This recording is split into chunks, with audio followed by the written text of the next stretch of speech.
Representatives of the Office of Hawaiian Affairs have visited my office to discuss this matter on more than one occasion.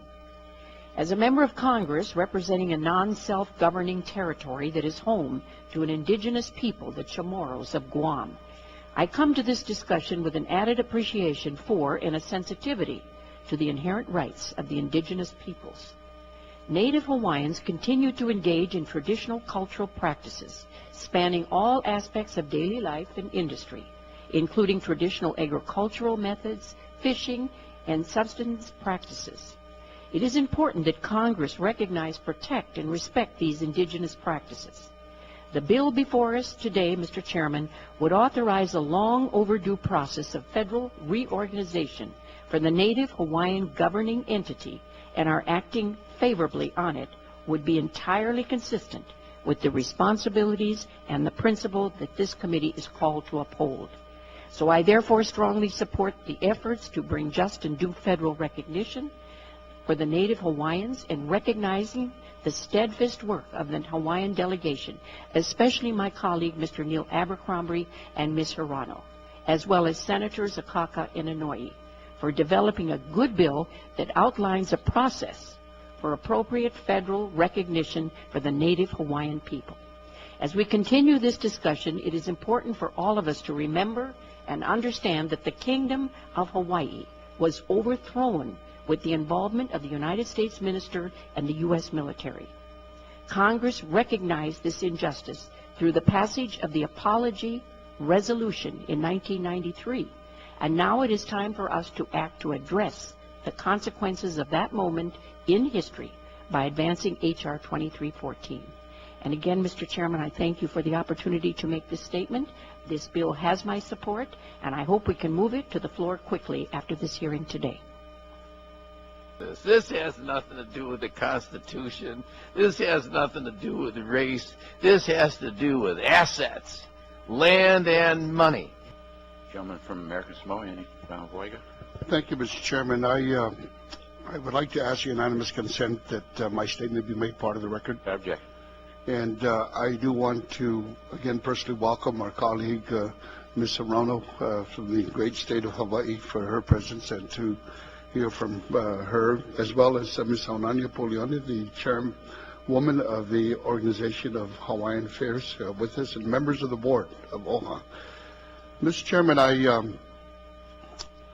had a statement. It was about 100 pages that I was going to share with the members of the committee this morning, but in the essence of time, I'm going to be somewhat brief on the matter. I do want to thank our distinguished ranking member, Mr. Hastings, for his presence and realizing that we may not necessarily agree on the issues of the bill that is now before this committee.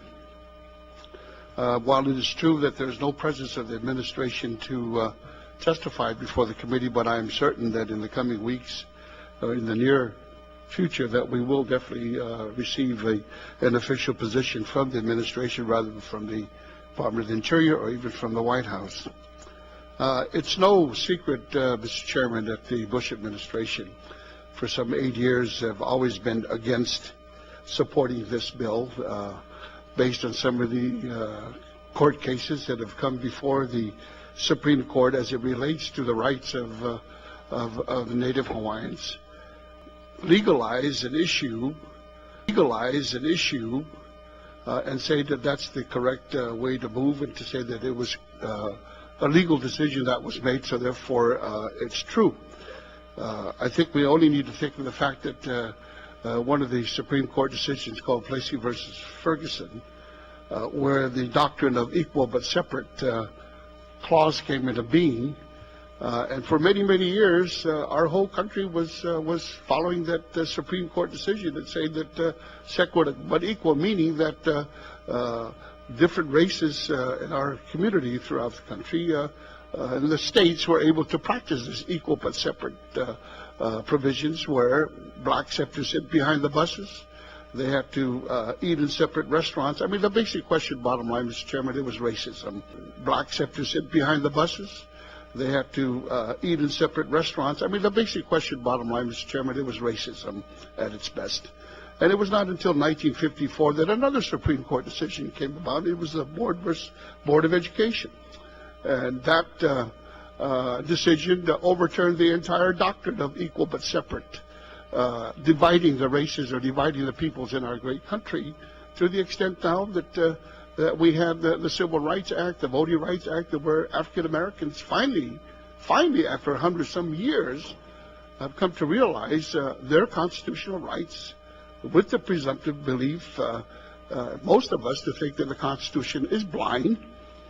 It doesn't give any preference to any certain class, race, or people, but that it should be equal under the law. I want just to note that I suppose because I have cultural links to the native Hawaiian people, Mr. Chairman, I for one, not only treasure this understanding, and I call them my native Hawaiian cousins, because they are related to me ethnically, by heritage, by legacy, and our history. Just wanted to note as a little matter of history, Mr. Chairman, so 2,000 years BC, Polynesians settled in these Hawaiian Islands.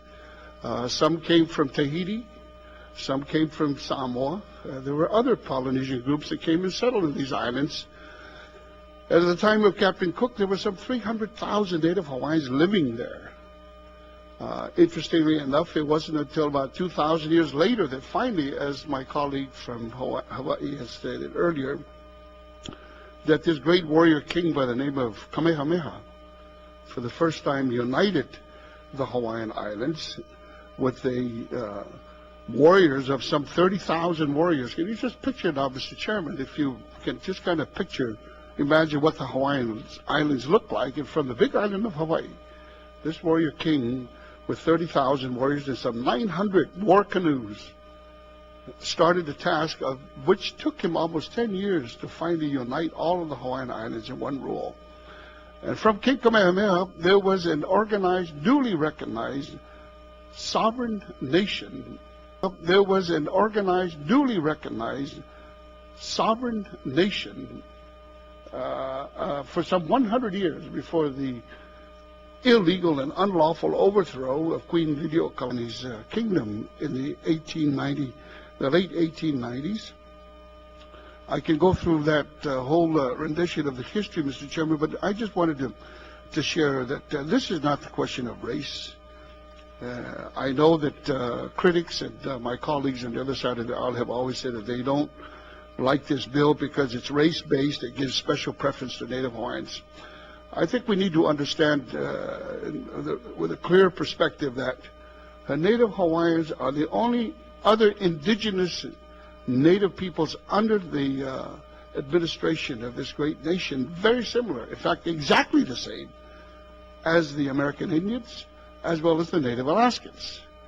And I think all we're trying to do is to complete the circle to the extent that the Native Hawaiians ought to be given the same treatment as we give Native Alaskans and the American Indians. And I don't see what is so complicated by this to suggest, well, this is racial preference. If it is, then why are we giving racial preferences in countless numbers of congressional enactments and laws, as well as Supreme Court decisions, recognizing the special relationship, the trust responsibility that Congress has under the Constitution. I wish my good friend from Michigan was here, because the first thing he'll do is hand out the Constitution to our colleagues, reminding our colleagues about the important and special relationship existing between the Congress and Native American tribes. And what we're trying to fulfill here, Mr. Chairman, of this legislation simply is going to try to complete the cycle of allowing Native Hawaiians the same privileges, same opportunities to be given this right to establish a government within our national government, just as we've done for the Navajo Nation or some 562 other Native American tribes that have been officially recognized by the Congress.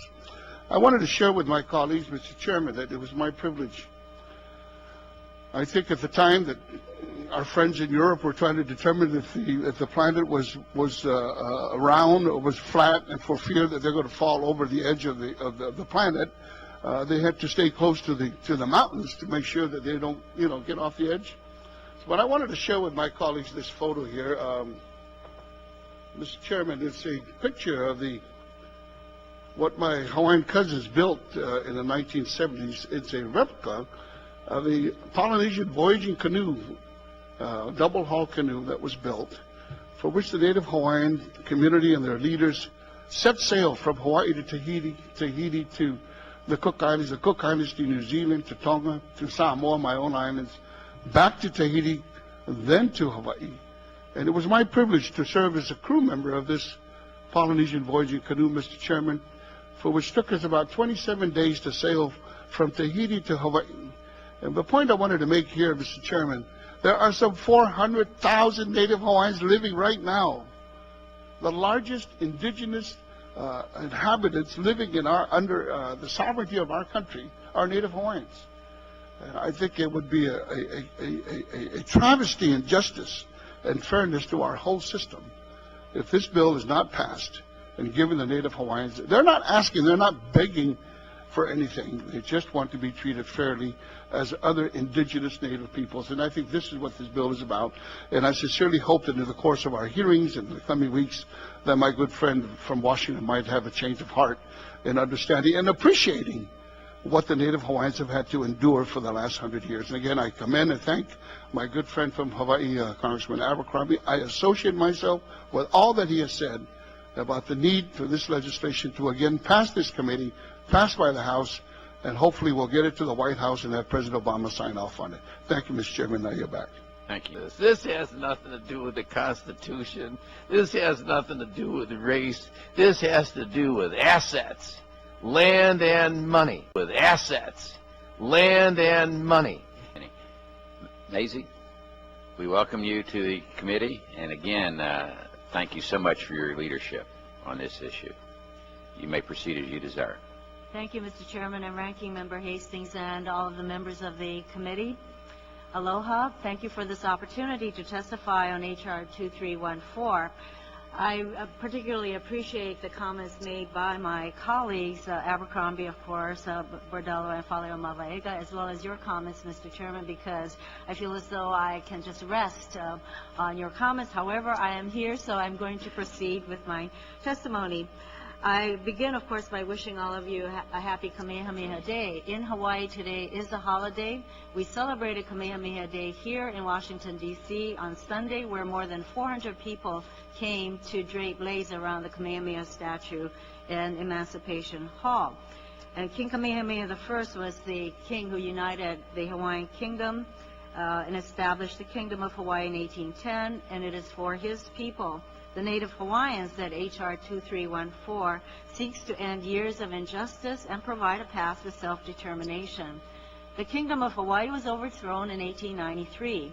Hawaii's last monarch, Queen Liliuokalani, was deposed by an armed group of businessmen and sugar planters who were American by birth or heritage, but they were aided and abetted by the U.S. troops. The Queen agreed to relinquish her throne under protest to avoid bloodshed. The protest to avoid bloodshed. The protest to avoid bloodshed. Avoid bloodshed.